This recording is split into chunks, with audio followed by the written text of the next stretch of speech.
Rose, and today I will be showing you guys how to make baked ziti. This recipe is such an awesome recipe. It's so good. It's perfect for lunch, dinner. This recipe reminds me of lasagna, except we'll be using a different type of pasta. So if you want to see this recipe, keep on watching. Also, if you're new here, be sure you subscribe to Ivy Vibe Cooking for more awesome recipes like this one.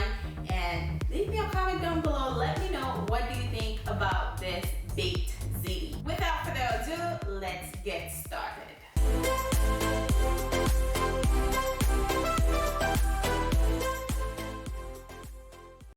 Alright guys, let's get started. I am going to start by boiling my pasta. I'm using 2 cups of pasta. What I just added is chicken broth. Then I'll be adding a little bit of salt and let that water comes to a boil. Then I'll add my pasta to it. Now you can follow the direction on the box of the pasta that you're using, okay? I'm using penne pasta.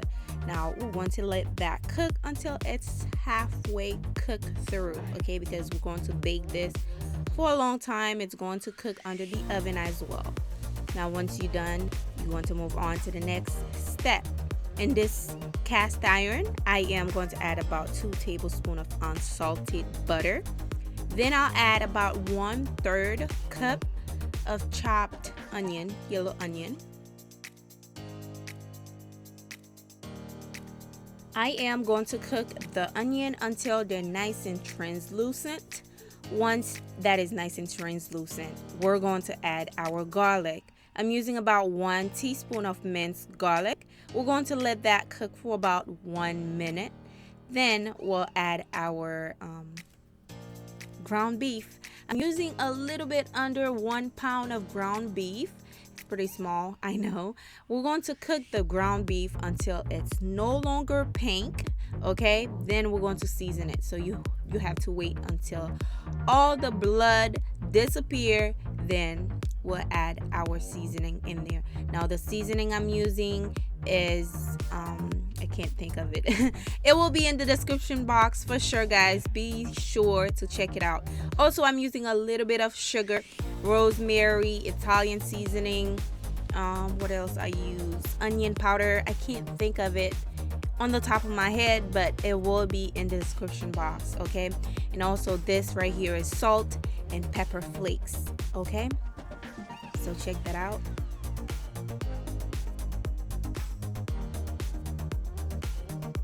Now we're going to stir it just like that. Then we'll add some tomato sauce on there just like that. And I'll be adding some crushed tomatoes on there as well. This is it right here. You can add tomato paste if you want. You don't really have to. So once I added those 2 sauce in there, I'm gonna rinse I'll say I use about 1 cup of that tomato sauce. Just rinse the container that the sauce was in. Just add a little bit of water, maybe like 1/3 cup of water. Just add that in there. Now I'm adding some chopped parsley. I'll say about 1 tablespoon. Give that a mix. Let it simmer for about 5 to 7 minutes. Well, before you do, make sure you add some pepper, of course. Okay, and then we'll let it simmer for about 5 to 7 minutes. Then it should be ready.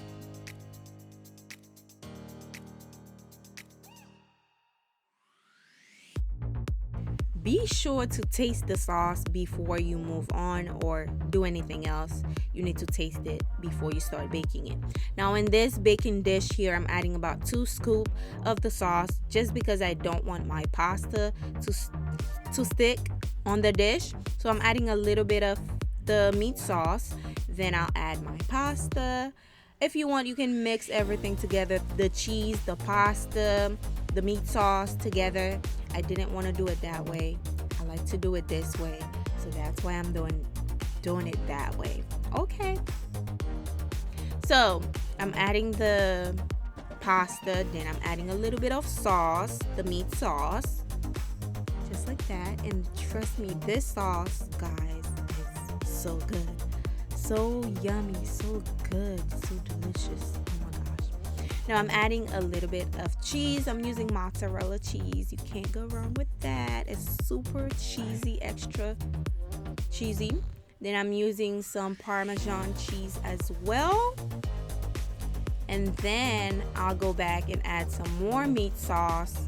And after that, I'll add a little bit more pasta.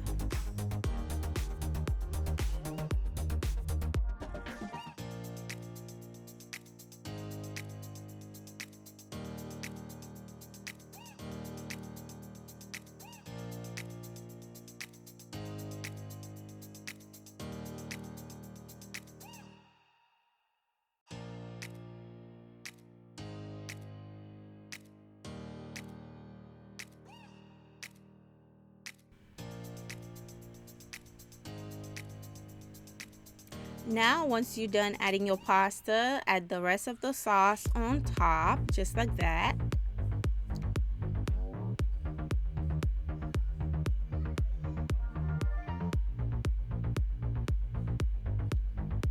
And then we're going to cover it. The last layer is cheese. Okay, you need a lot of cheese. Now, the first cheese I am going to add on top of it is ricotta cheese. I know a lot of you guys don't like ricotta cheese, but I am going to add it in there.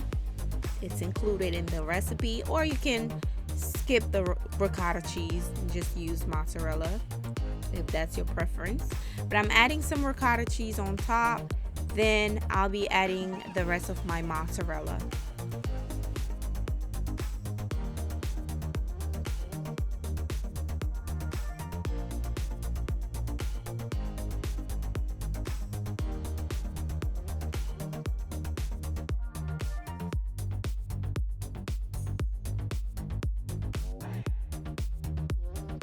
Now, once I am done adding my mozzarella cheese, I am going in with some fresh parsley.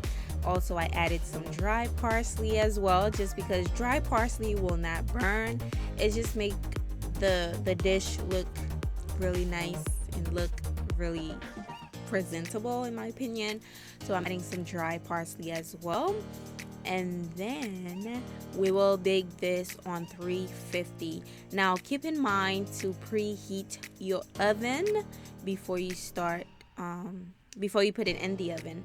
So this is the dry parsley I just added in there. Now I am going to cover it with a foil. We'll bake it on 350, like I said, for about 20 to 30 minutes. Make sure to place it at the lower rack of your oven. And once it is done, this is what you have. Some cheesy, saucy baked ziti. I hope you guys enjoyed this recipe. If you did, let me know down below. Are you going to make this? Or if you make baked ziti before, let me know. Do you do anything different? This is the most saucy baked ziti I've ever made, guys. It was so saucy. It was so good, and the cheese on top is to die for, guys. It tastes amazing. Oh, look at that. Oh my gosh. Look at that, guys. This is delicious. Be sure to give it a try. I'm sure you're going to give it a try because it looks good. I asked you guys if you guys wanted a main dish today. You said yes. That's why you're seeing this video. Be sure to stay tomorrow for another recipe, amazing recipe. Don't forget to subscribe to Island 5 Cooking for more videos like this one. And thumbs up if you have not give the video a like. Be sure to give it a like. And I will see you guys very soon in another video. Bye. Yum.